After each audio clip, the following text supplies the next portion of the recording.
မနှက်ပြန်ကြာရောက်မဲ့ပြာသူလာပြည့်နေ့ဟာနှစ်တစ်နှစ်ရဲ့အစပထမဆုံးကြုံတွေ့တဲ့လာပြည့်နေ့ဖြစ်သည့်အတွက်ကြောင့်မလို့ငွေကြေးလက်လာပအရာမှာအစွမ်းဆုံးလာပြည့်နေ့လည်းဖြစ်ပါတယ်ပြန်ကြုံရမဲ့လာပြည့်နေ့ဒီအမတန်မှကောင်းတဲ့ရက်ဖြစ်တယ်နော်သူနိုင်မရအောင်ကောင်းတယ်ငွေကြေးနဲ့ပတ်သက်ပြီးတော့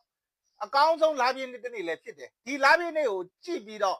ငွေကြေးနဲ့ပတ်သက်တဲ့စုတွေတောင်းမယ်ဆိုလို့ရှိရင်အဲ့ဒီစုတွေမှန်သမျှပြည့်စုံလိုက်မယ်ဒါကြောင့်မလို့မနှက်ပြန်ကမှာ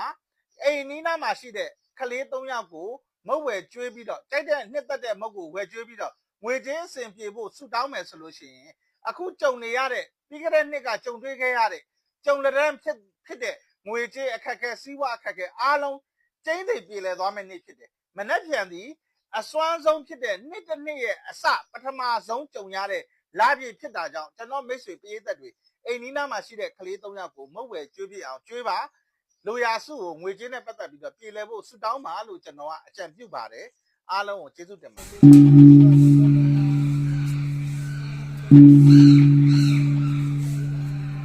်